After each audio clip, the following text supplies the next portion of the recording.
Hey everybody, welcome to another review video. Devon Hexx reviews Devon Hexx Take Two. Recorded this a little while ago, but the audio was all jacked up, so we're going again. I have to self-flagellate a second time. So yesterday I released a review video of a book, and it didn't go well, to put it mildly.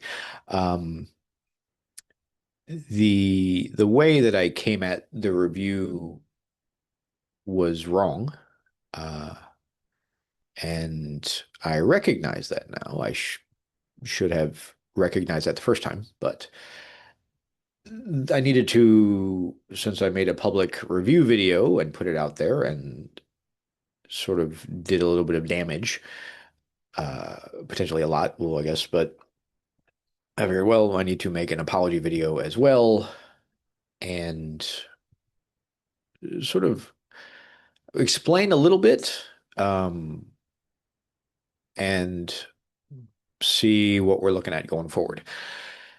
So I've already issued an apology to the two authors, excuse me, who got the negative reviews. H.G. Stevens, an apology to him, and again here, and the other author who I've promised not to name. He would prefer that I didn't, so I will respect that.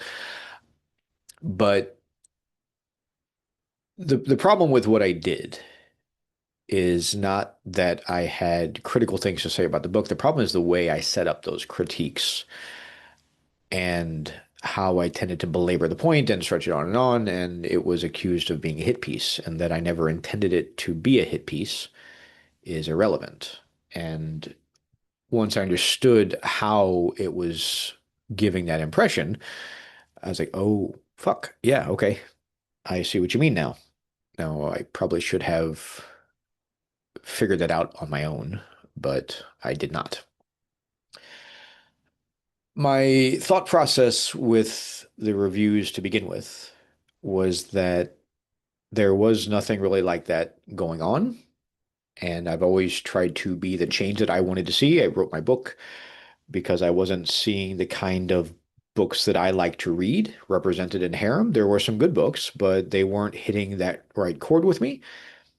So I was like, well, fuck it, I'll do that. I'll write my own book.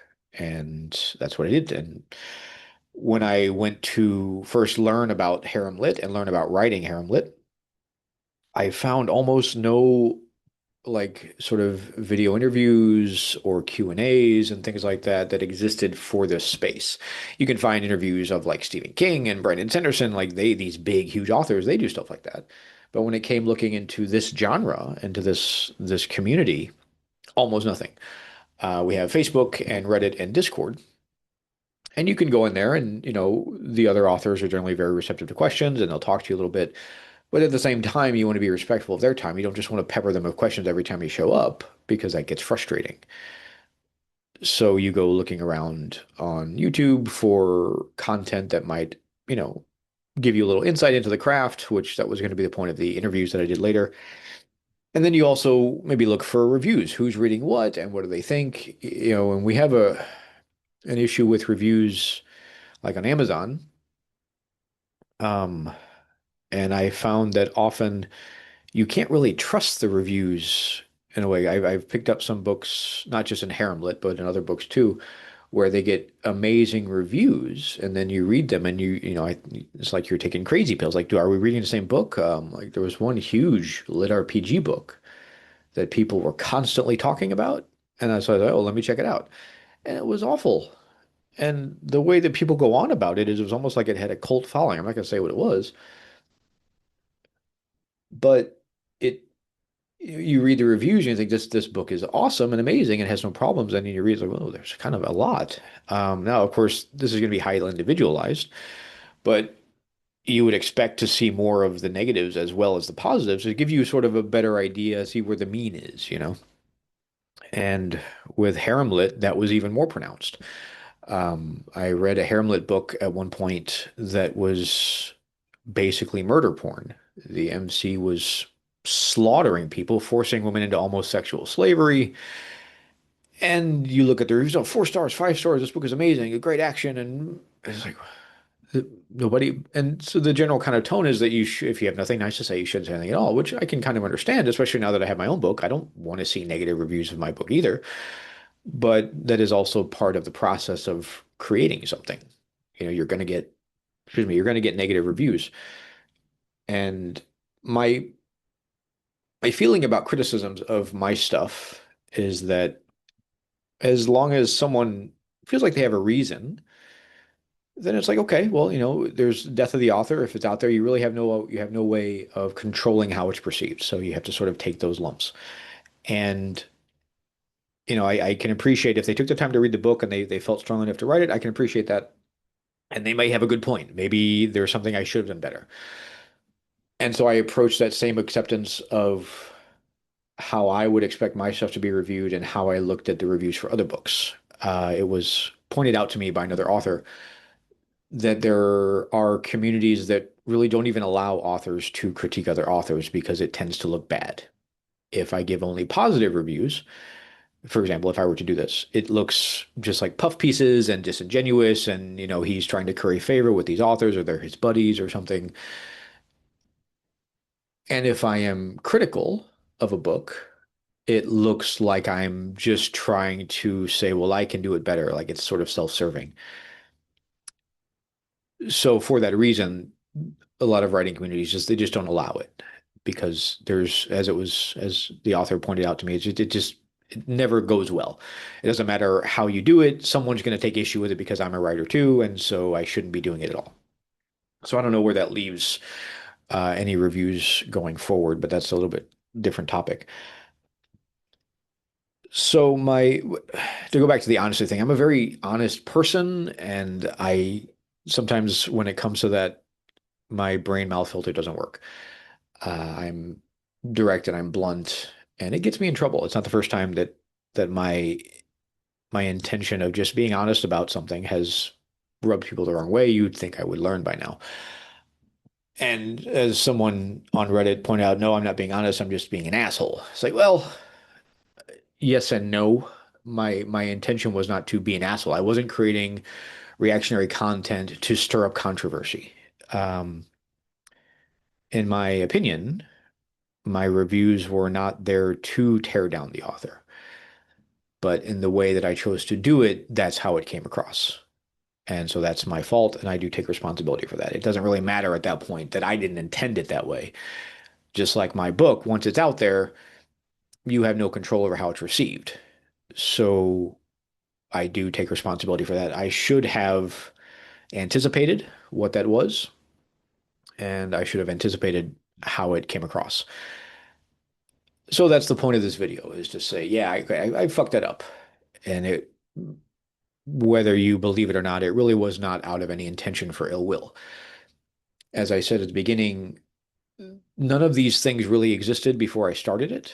So my goal was to create a space where they could exist, where even if other people start doing it, that's great. The more the merrier. Just like with the writing community, is like, hey, the more people that want to come in and write Harem Lit, the better. And it was the goal to reach those people and say, hey, here's how you can do it if you want to do it. Not everybody uses Discord, not everybody uses Reddit. A lot of people use YouTube. And often that's the first place you go for reviews and things like that. I've done the same thing. I watch a lot of movie reviews on YouTube. I don't do like product reviews very much, but I will sometimes look on YouTube for a product review. So I said, well, it doesn't exist in any sort of reliable form, so I will do it. And what's really ironic is that last night, in the midst of all the controversy over the post that I made, someone messaged me on Facebook and said, "Hey, can you review my book?" And I'm guessing they hadn't watched the video yet. Um, but what they did is they saw someone doing a review and it's like, "Oh, that's I want to do. I need to get my book out there. I need to help generate some eyes on my stuff. This could help me." And that's why I started doing the reviews to begin with. And again, I know it didn't work the way I intended it to, um, but that really was my intention. But the road to hell and all that. So when I said something negative about the two books that got the bad reviews, I wanted to make sure that I wasn't just complaining to complain. I tried to support what I was saying with examples from the book. The first review I did of Devos Chronicles, that one's only about like 19 minutes, I think. and it was much shorter because I didn't take any notes. I was just kind of going off my memory of the book, but I realized as I was making that review that I was forgetting stuff that I wanted to talk about and bring up in the review. So when I picked up the second book, the Through the Haunted Glass, I started taking notes about what I thought was working well and what wasn't. I keep a document on my phone of the book that I'm reading. And as a result of that, as I started going into all of the problems, the critiques were longer because it's I guess it's the same way, if you go on the internet, everything's negative because people they complain when they feel more motivated to complain than they do to talk about the good things. And while I wasn't complaining per se, I was critiquing a book and giving probably too many justifications because in my effort to not look like I was just saying this sucks, don't read it, I actually created that impression by trying not to, which sounds contradictory, but because I did not look at it as I'm doing a hit piece, but that is how it was perceived because the negatives tended to go on pretty long, and I should have seen that, and so that's my bad. So I don't know where that leaves this going forward. As I said, when I posted reviews, people were like, "Oh, cool, reviews. Yeah, yeah, we want to see this." I had a few people, like, "Oh, awesome, reviews on YouTube. That's great." The guy who messaged me, "Hey, can you review my stuff?" That's so, and it doesn't exist on TikTok. It doesn't exist on Instagram. Even Royal Guard Publishing, they haven't updated their Instagram in a long time. And I've never liked being stuck in just one mode of doing things. So, for example, when I wrote Throne, I put it up on an independent site. I put it up on Quivering Quill because even though it cost me money and it delayed my Amazon release by a full month, almost 5, 6 weeks, I forget exactly, but I was like, I don't want to be trapped with Amazon because if I have only Amazon as a marketplace, and if something goes wrong, if they do something that I just can't tolerate and I need to pull my book off of Kindle Unlimited, where else am I going to go? I never took the time to build a community or to build an audience in another area, so I have to start from scratch. And it is my goal, continues to be my goal, that other authors will perhaps delay the release of their book for a month or something like that and put it on the Quivering Quill or some other website to grow alternatives so we're not trapped in that model. And a lot of authors don't want to do that, and I understand it. Like, so this is sort of like my pie in the sky kind of thing, because wouldn't it be nice if we weren't slaves to a monopoly? And I tend to, be the change I mentioned in the comments yesterday. I try to be the change I want to see. I didn't see the kind of book I wanted to read, at least not among the early works that I read. So I wrote it. And I didn't see many other alternatives to Amazon. So once I found one that worked pretty well, I did it. I wasn't the only one. He's got other authors too, but if harem lit, not too many harem lit authors are there. He's got some mono romance on Quiver and Quill, some just regular harem stuff and those sort of things, but not a whole lot of harem lit authors are taking a chance. I know Virgil Knightley, last month, I think, or November, he gave something a shot, just only releasing to his Patreon to see if it would be profitable, because I think he recognizes too that Amazon kind of creates this sort of risky environment where we're sort of stuck there. And when we look at how to promote our books and how to get the word out, we're in a somewhat not restrictive, but it's we've got Discord, Reddit, and Facebook. Those are kind of it. And when you look at Romance for Women, when you look at Lit RPG, they're big in TikTok and Instagram, BookTok and Bookstagram and those sort of things. So, well, why aren't we there? Why is no one taking the time? Well, there's no audience there. How do we know? Um, has it been tried? Not that I could tell. And maybe they're right. Maybe there is no audience there, but I was going to say, well, I'm going to try. I created TikTok. I don't want to fucking use TikTok. I hate TikTok. I'm sort of against the whole short form content to begin with. But if there is a chance to reach a wider audience, why wouldn't I give it a shot? I hate Amazon too, but they're the elephant in the room. So you have to deal with them if you want to publish. At least if you want to publish with any sort of profitability. But I don't have to only use Amazon. I can use Kindle Unlimited for a short time, and then I can branch out. Um, so this is the thought process that went into first the reviews and what I was hoping to do with the interviews is to create a space because no one else was doing it.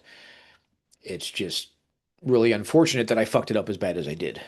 So, it to whoever to if you're the author that I inadvertently did a hit piece on, and you're watching this again. I know it may not seem that way, but it really was not meant to malign you, and that's how it came across, and that's my bad.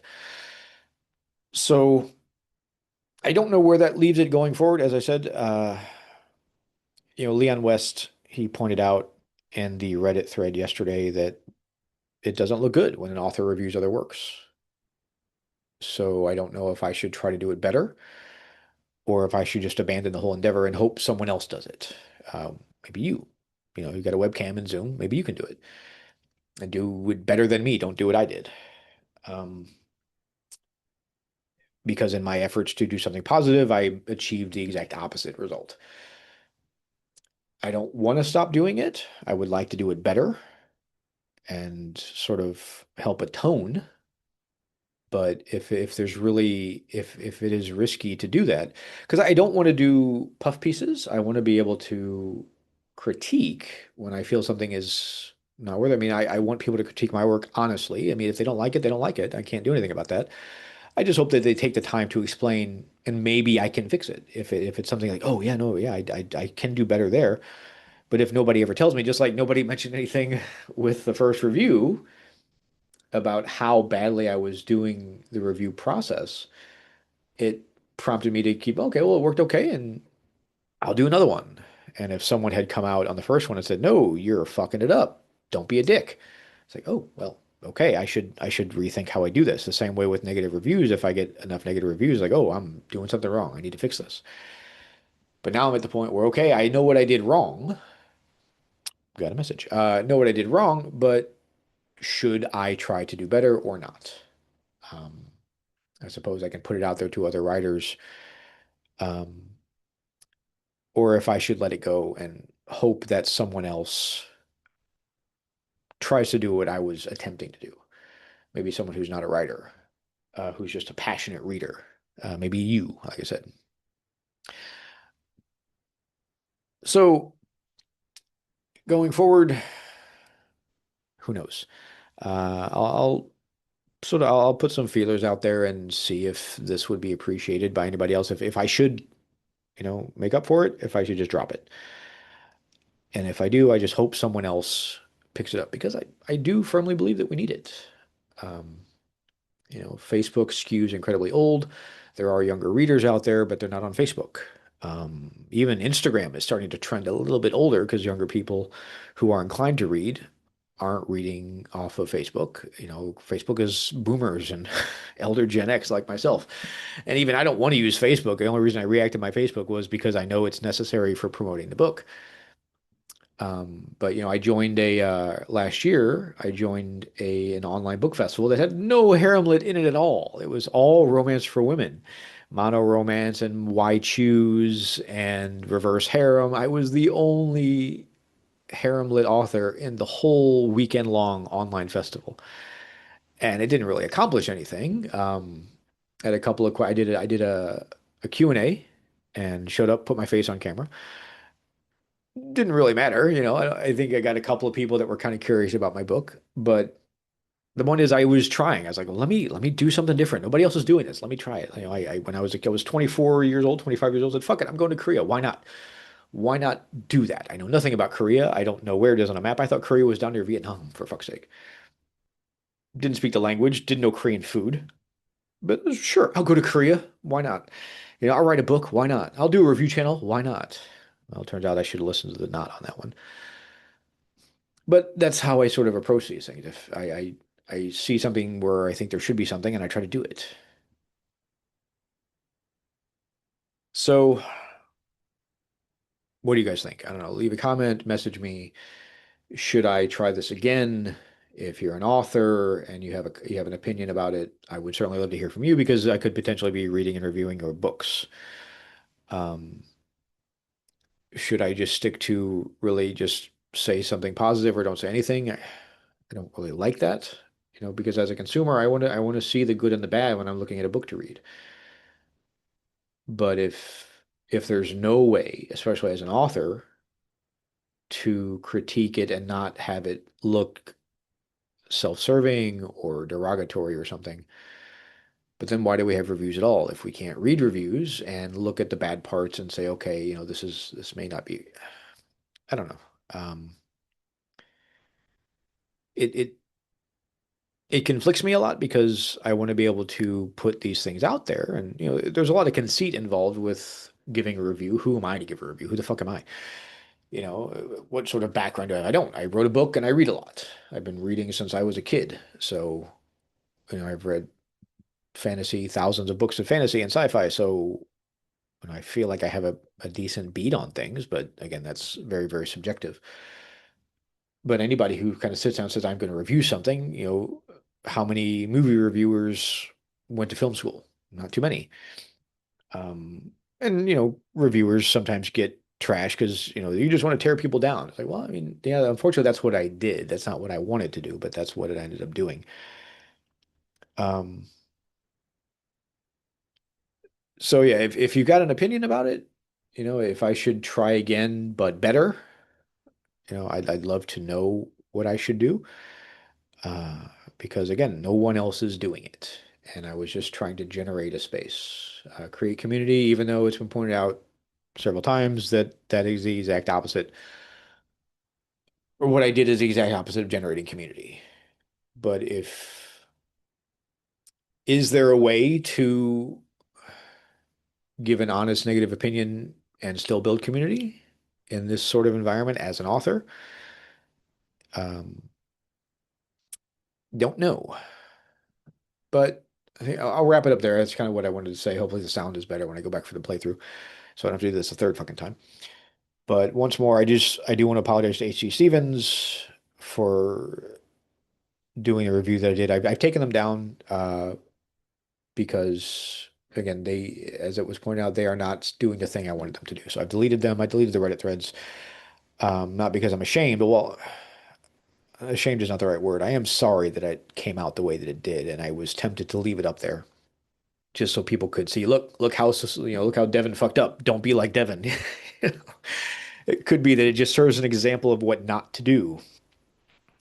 But in the end, because it looked incredibly divisive, and I didn't want to give any more headaches to the mods, I did delete it.